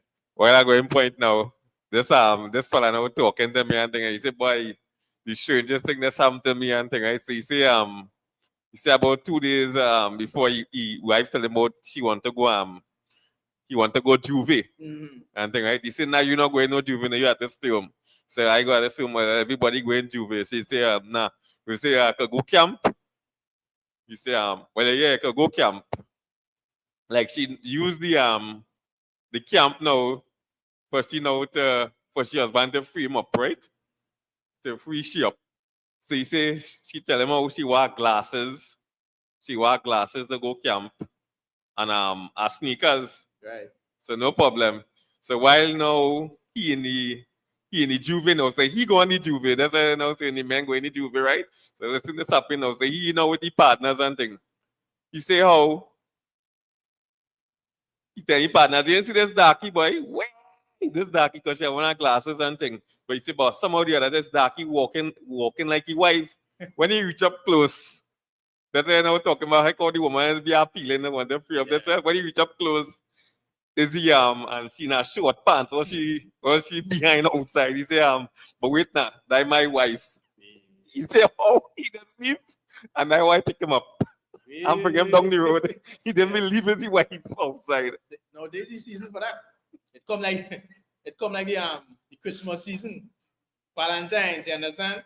When women breaking up with the men because they know Valentine's coming, they will give some other men, and then when Valentine's Day done, come back. You understand? It's same thing like Carnival. The woman and them want to go Carnival. Some men win by watch. I know about their life, but it's so appealing. They make it so appealing. I tell you what, it's a real history that we could go into tonight because when we see time, no, it's quarter to 9. It's a little too late. We won't go into it. We're to show you that they make the Carnival really appealing for women. Where I'm up, Sam Michael. It's like yes, sir. And just as you're bringing out, it's so true when you say they make the Carnival so appealing, right? Because even in the recent years, like the past, within the last 20 years, right? They started to package Carnival, right? As a entertainment package with a full television production. Right. When they wanted to market it. So it moved from just the revelry on the street to being something that producers and organizers literally getting behind now Right. to try to push it Yeah. more to the masses, Correct, so that correct. more of our people will end up getting integrated into it. Correct. That's on that. No, that's perfect. That's perfect. And even just as I say in there, right? When you use that same concept with all these other holidays, which are very well correct, they're going to push it and make it appealing, especially for the woman. You understand what I'm saying here? Scriptures say, I will drop that. But anyhow, they're making it appealing for the woman. You understand? Once they're appealing to them, they're going to go tooth and nail fighting with you to go to that carnival. And look what happened today. You understand what I'm saying? Look at what happening today. That happening because the leaders of our people, they cause us to err. You understand? See what you're saying, Nisha? Like serious business. What we're reading here tonight is serious business. The spirit, the whole spirit of carnival and these pagan gods is that it's so appealing. You have to go, you have to do it. You understand? And even way back when in the Greek and Roman times, you seen what the men saying, Dan, we can't pop with these women and the BS. So now you can't pop with them, so now what you start to do? Drink. The woman leave the house, she gone with maybe she children, whoever, friends, family. The man ain't feel to go nowhere or he ain't going nowhere. Say, boy, behave, boy. Can't control this woman. Go on now, why bedroom? Hey dog, what we doing? Boy? Let me go and drink some. It's not only going behind the celebration to drink, and sometimes you just pick up yourself with that bedroom and you go somewhere and all sit down and drink because I can't pop with this. But you ain't realizing, she ain't realizing that it's just after another god. It's after hidden customs. Once we as a people start recognizing this, you understand? Once we as a people start understanding who is Mosai, understanding who's Christ, understanding our culture, we're going to pull ourselves away from the culture of the heathens. Give me the book of Wisdom of Solomon chapter 2, Baba Kusha, because we're going to show exactly how the heathens they operate. You understand? And when we follow the customs of the heathen, the ways of the heathens, we put on that same spirit and behave the same way like them. You understand? When the Lord, as we read earlier on, he wants us to be separate. He wants us to be holy. He don't want us mixing into the ways of these heathens, so-called black man, Hispanic man, and Native Indian man. The Lord don't want us mixing up in the ways of the heathens. He don't want us celebrating their customs because, of course, we have our own days. We have Passover. Purim is the first thing coming up. You understand? And after that, we have the Lord's Passover, which is April 25th, I believe, if I did it correct. You understand? We have the Feast of Unleavened Bread, Day of Atonement, Chanukah. You understand? These are the things that the Most High want us to celebrate. These things have no integration with Christian ways. These things have no integration with Christian customs. Nothing from the outside world have no influence over the high holy days of the Most High. But of course, when you go into the history of these other nations, it's seen where paganism mixed up with Christianity and celebrations from riots mix up into their customs, and they make it appealing to the people and sell them that, and who worshiping after other gods, and just as Officer Michael was saying, the marketing it, making it look good for the man and the woman to celebrate. So now they can't refuse it. You understand what I'm saying? Eh? But the Lord give us our own days, our own high holy days, our own feast days. We have to follow that. We have to keep that. We have to keep the traditions of our forefathers. You understand? When you have it, read Baba Kusha. Wisdom of Solomon, chapter 2. Let me start at verse 1, Baba Kusha. Come. The book of Wisdom of Solomon, chapter 2 and verse 1. Mm-hmm. For the ungodly said. For the ungodly what? For the ungodly said. For the ungodly said. Go ahead. Reasoning with themselves, but not aright. Our life is short and tedious. Our life is what? Short and tedious. This is how the heathens think. They view life as something tedious. You understand? They don't view life like how a black man, Hispanic man, and Native Indian man will view life. You know, you understand? Some of us may view life as short also because we don't understand we're under oppression.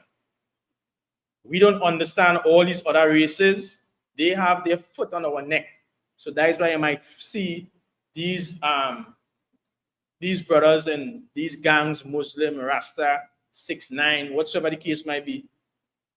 It's like they don't have no regard for the life. You understand? Killing out one another as they please.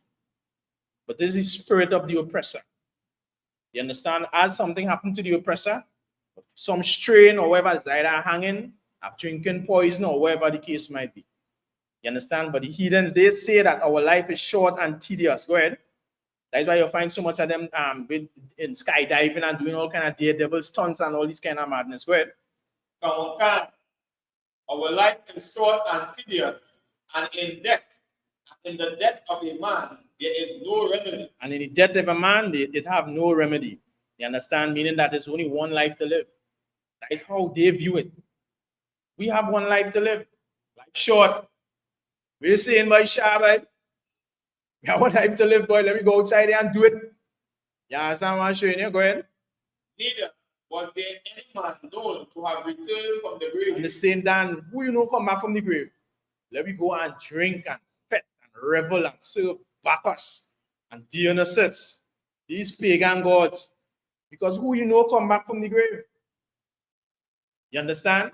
This is the spirit of the oppressor. And when we pick up this so-called black man, we putting on that spirit of the oppressor. One life to live. There we go, we could drink what we could. When I watching some of them fets and things that pass, just within a couple hours, people spread out all over the place, drunk, stink and dirty, you don't know, madness. You understand? Because our people believe that it's one life to live. Nobody will come back from the grave, not knowing and understanding that reincarnation is in the Bible. You understand? You die, you go before the Lord, you get judged, and then come back on the earth. You understand? Many of us have been here a couple times before. But religious leaders not teaching us this. Everything in the book for us left by our forefathers. You understand? But these religious leaders, they're not teaching us it. In the ISUPK, under commanding General Yohana, so-called black man, Hispanic man, and Native Indian man, we're going to teach you all you need to know to be able to navigate in this world, to navigate in your culture and your history. You understand? And stop doing the things that we are not supposed to be doing to be able to become that holy and that separate people, just like the book of Deuteronomy said. You understand? Be that holy and separate people like the Lord wants us to be. Go ahead, Baba Kusha. Verse 2. For we are born at all adventure. For we are what? For we are born at all adventure. And we shall be hereafter as though we had never been. You understand? We were born at all adventure, and we shall be hereafter as though we had never been. Going right back to saying, they don't believe in that reincarnation. They don't believe in regeneration. We have a time, and we go be like we was never here. You understand? That time coming when we have nobody will have no remembrance of me. Go ahead. For the breath in our nostrils is as smoke. For the breath in our nostrils is as smoke.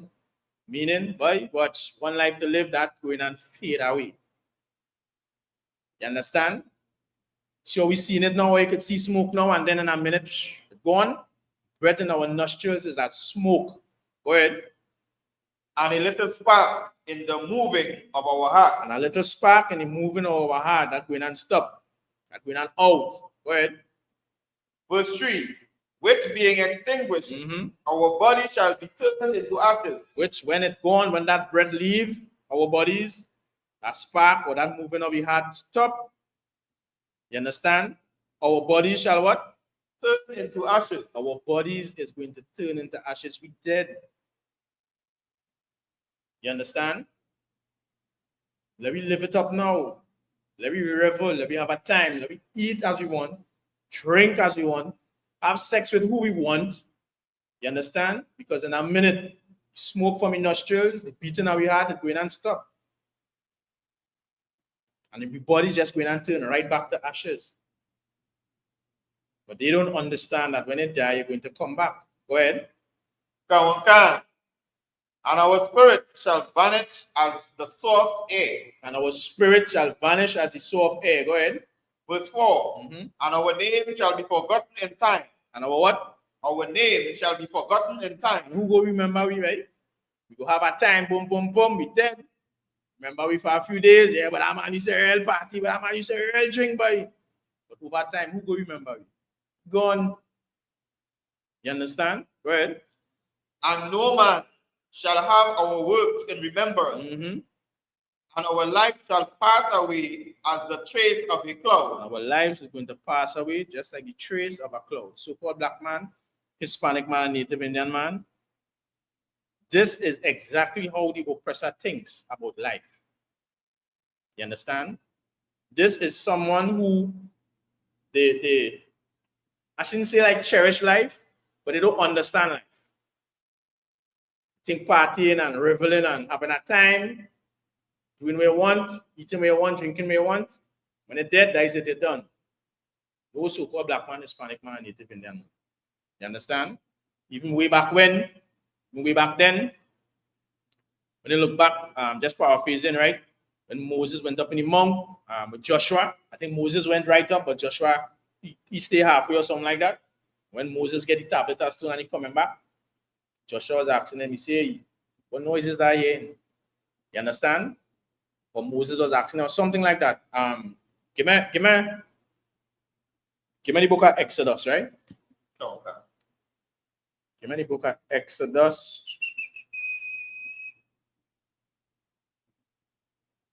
Chapter 32. Give me from about verse 16, Baba Kusha. Kawankan, the book of Exodus, chapter 32 and verse 16. And the tables were the work of God, and the writing was the writing of God, graven upon the tablet. Right, this one Moses went, yeah. No, sir. This one Moses went up to the mount, you understand, and he get the 10 commandments, well, which was more than 10, but he get the laws from the Most High to come down to give to the children of Israel, right? Joshua went up with him. Joshua stood, he didn't went straight up to the top of the mount, I think he was halfway. And now there's coming back down after Moses get the tables of stone, right? Or the tablets, right? Go ahead and Officer Micah. Kawankan. Salakia. No sweat. Verse 17.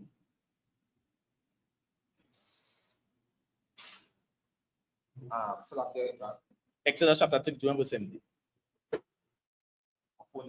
No, no, sir. 31? 32 and 17. Yeah, no, sir.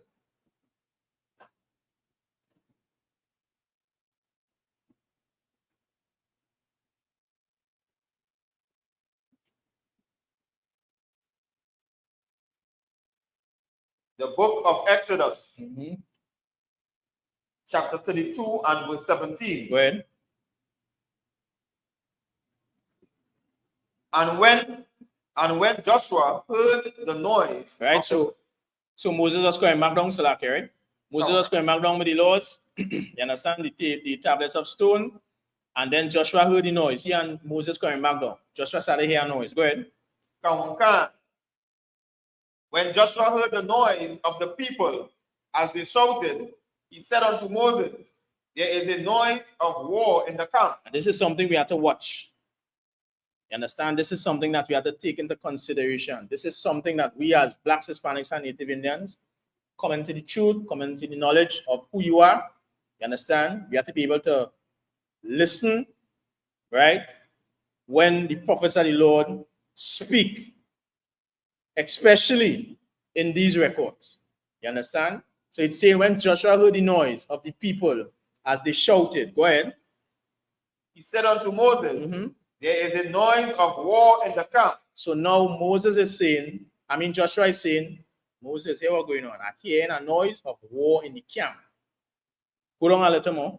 Verse 18. And it said, it is not the voice of them that shout for mastery. So Moses now hearing the same noise. Moses said, nah, this noise is not a noise of them that shout for mastery. You understand? Moses don't start to understand what's happening with the people already. You understand? And we coming into the truth, the knowledge of the truth, and that commanding General Hannah in the ICPK.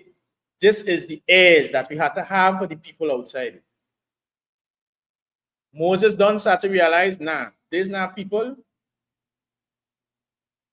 that warring or striving for mastery. When we listen to the cries of Blacks, Hispanics, and Native Indians outside it, we have to understand what cry they're crying for. You understand? We have to listen to the plea, the plight, understand and feel the plight of our people. Go ahead. Neither is it a voice of them that cry for being overcome. He's saying, or neither, they're not being cried. There's not the voice of them that crying of people being overcome, like somebody come to attack them or take them over. You understand? Even with our people, so-called black man, Hispanic man, Native Indian man, or even the heathens, because the heathens very subtle. You understand? We have to be or have that spirit like when Moses have to understand the subtlety of these other nations. Because all of them, they might cry. It's not a cry of a people that really want to help black people. You understand? Go ahead. But the noise of them that sing do I hear. But Moses saying, Dan, this noise is people that singing, it's people that celebrating.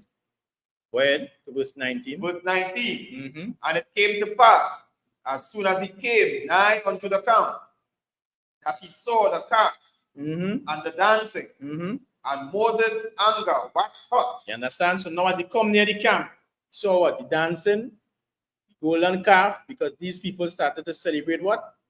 Another god. Just like Bacchus, just like Dionysus. The day was having like, we will call a carnival celebration.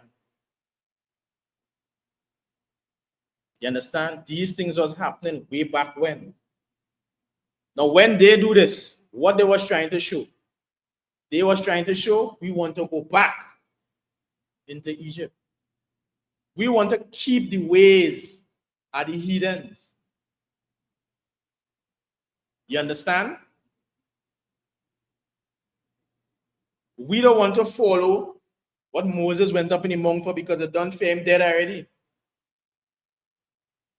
And it's the same thing that's going on today, so-called black man, Hispanic man, and Native Indian man. We start to integrate ourselves into the ways of the oppressor. Remember, it started up with the Cambule riots, burning the fields. You understand? Showing you that they was fighting that rebellion. And then slowly, it started to what? Integrate into the ways of these other nations. You understand? Back then, in the time of Moses, the same thing was happening. You may Amos chapter 5, Baba Kusha. No matter how much we celebrate these pagan holidays, these pagan celebrations, the Lord is against it, so-called black man, Hispanic man, and Native Indian. The Lord does not want us as a people, as I always saying, to celebrate the traditions of these other nations. When you have it, read Baba Kusha, Amos 5, verse 21. The book of Amos, chapter 5 and verse 21. I hate. I what? I hate and despise your feast days. Lord said that he hates. You understand? He hates and he despises our feast days. You understand? Fat Tuesday is a feast day. You understand? Valentine's Day, Christmas Day, Thanksgiving. The Lord said that he hates and despises our feast days, so-called black man, Hispanic man, and Native Indian man. What does it mean when the Lord say despise? To look down with great disrespect. You understand? The Lord regard our high holy, Salakia, the Lord regard our feast days, you understand, as worthless and distasteful. All these things that we celebrate, the Lord does not respect it. It is very distasteful in his eyes. That is why I say, I hate and I despise your feast days. Why would the Lord say your feast days?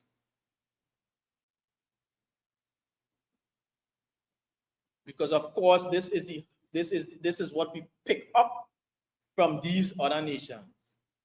We're not following the high holy days and the feast days of the Lord. You understand? The Hanukkah and the Purim and the Passover, Feast of Unleavened Bread, Feast of First Fruits. We're not celebrating that. We're celebrating customs and the feast days of the other nations. That is why the Lord says, look at these things with a great disdain. He hate and he despise our feast days. Go ahead. Kawankan, and I will not smell in your solemn assembly. And I will not what? Smell in your solemn assembly. And the Lord will not smell in our solemn assemblies. Jump to 23, Baba Kushar. Kawankan, verse 23. Take thou away from me the noise of thy song. Take thou what? Away from me the noise of thy song. All the drum beating, the tambourine, the tambu bamboo, the pan. The Lord saying, take thou away from me the noise of thy songs. Go ahead. For I will not hear the melody of thy viol. I will not what? Hear the melody of thy viol. Lord is saying that he's not going to hear the melodies of our viols, because these things is not of the Lord. So-called black man, Hispanic man, and Native Indian man. These traditions of men is not of the Lord. These celebrations of the pagans that we associate ourselves with, we are to separate ourselves from these things, so-called black man, Hispanic man, and Native Indian man. Proverbs chapter 1, Baba Kushar, verse 10. We have to separate ourselves from that.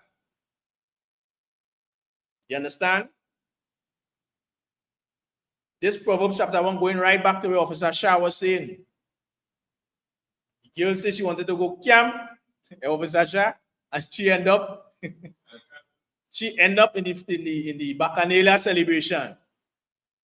You understand? Duck out on she husband and go on in the Bacchanal. Because why? It's enticing. Read it when you have it, Baba Kusha. Proverbs chapter 1 and verse 10. Okay. The book of Proverbs chapter 1 and verse 10.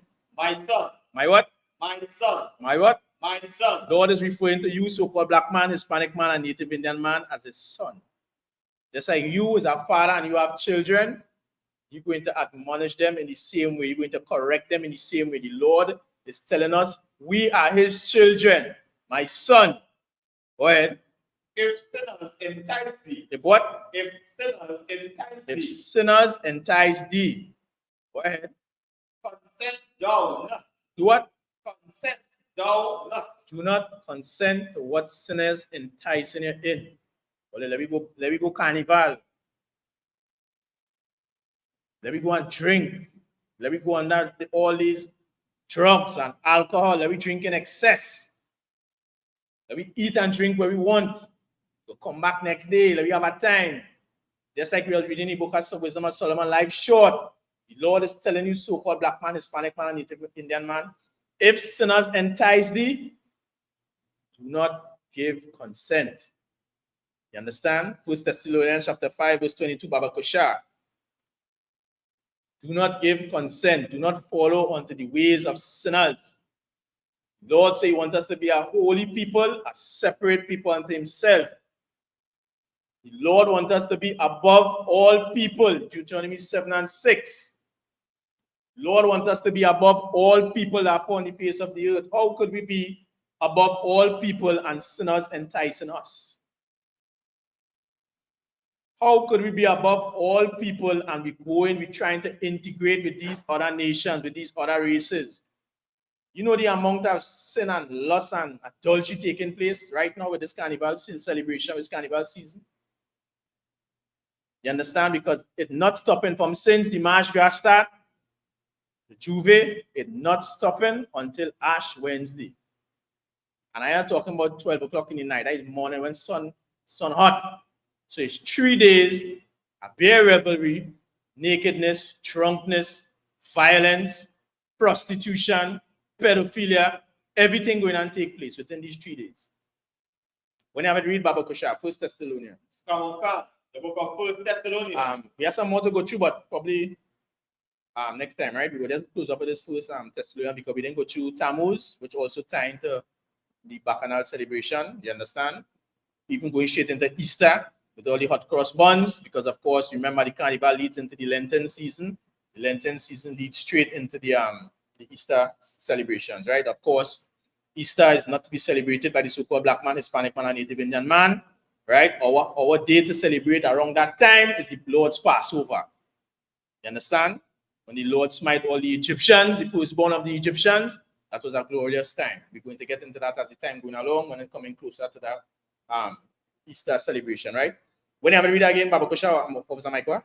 The book of 1 Thessalonians, chapter 5 and verse 2. Go ahead. Oh, Salakia, 22. The book of Thessalonians, chapter 5 and verse 22. Go ahead. Abstain from all appearance of evil. What? Abstain from all appearance of evil. What? Abstain from all appearance of evil. So-called black man, Hispanic man, and Native Indian man, we as a people are to abstain from all appearance of evil. You understand? All these bacchanal celebrations, all these evils that happening throughout the face of the earth, things that the Lord does not want us to celebrate or to do, we as a people need to abstain from the very appearance of evil. You understand? So-called black man, Hispanic man, and Native Indian man. This is the time that the Lord wants you to understand who you are. If you're here in this class for the first time, or you see brothers in the ICPK teaching, you understand? This is the time that the Lord wants you to start changing your life. This is the time that the Lord wants you to start coming to class, learn who you are, learn your history, learn your culture. You understand? Because of course the world is not a nice place right now. As we see in all the things that happen in World War III looking to shape up, countries turning nation against nation, as the scriptures say, kingdom against kingdom. You understand? Famine. These things actually gearing up. So-called black man, Hispanic man, and Native Indian man, it's time to come back and serve the Lord. You understand? With that, remember the class. Location number 1, light pole number 1, Morris Street, Point 14. Right? For more information on the school, check the links in the social media description. Right? So you can check all our social media pages. If you want to contact the school, contact Officer Swapiala, who is the camp leader. Right? At number 479-8286. Right? You must put it at the bottom of the screen there quick before the class close off. Right? 479-8286. Or you can contact Captain Mashak Miam, who is the captain over the school, at number 1202-701-4640. With that, we're going to end the class and pass the class over to Prison Officer Mike Wa. Oh shit, Salakia. We're going to pass the class over to Prison Officer Shah.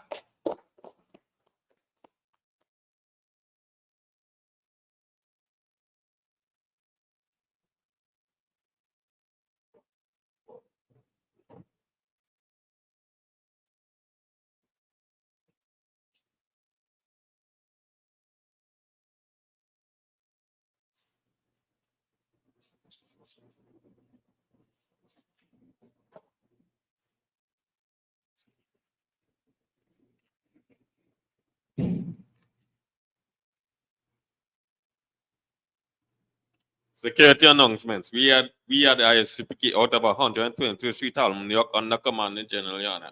No rules for brothers and sisters. When a new brother or sister comes in the school, they are off limits for 6 months.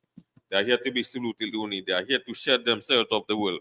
After 6 months, if a brother or sister has an interest and peculiar person, he or she must get permission from the head to speak to another brother or sister. There's another 6 months which your brother or sister will court each other. After the 6-month period, your brother or sister will get permission from the head to marry. Tithe, which is the commandment. You can find this in Numbers chapter 18, verse 21, and Malachi chapter 3, verse 8 to 10. Means 10th in Hebrew belongs at my share. 10% of every penny increase the Lord give you, give to your treasury department or teacher priest fund. Fuel offering for priests, non-mandatory, whatever amount you like to give. Upcoming Holy Convocation.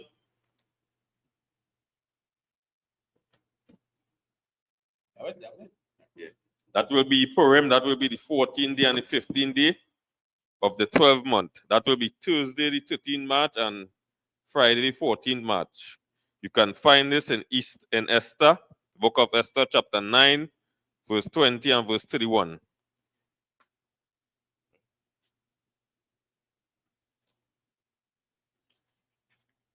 Remind the Akiam that watch them to check on social media such as ISPK, Facebook, Twitter, YouTube, and so on for ISPK events and material. If your brother wants to be a trooper in the school, then you should start wearing all black, which includes black boots, like shirt, like pants, like headband or scarf. With that we say, Majam, Sapa Kodam.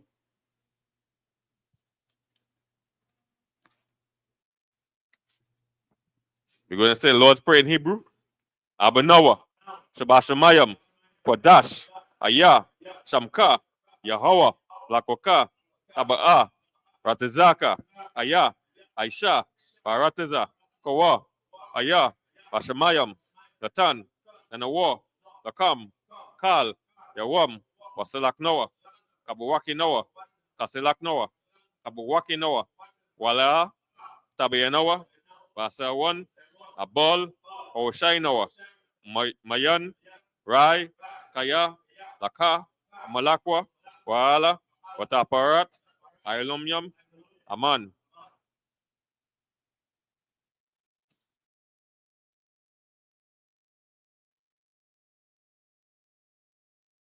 What you just said in English, our Father, which art in heaven, hallowed be thy name. Thy kingdom come, thy will be done, in earth as it is in heaven. Give us this day our daily bread, and forgive us our debts, as we forgive our debtors. Lead us not into temptation, but deliver us from evil. For thine is the kingdom, and the power, and the glory, forever. So be it. So let's get teacher one cause imagine. Oh, my bad. Imagine Shabbat. Barak. Yahweh Hashem Yosai Barakatah.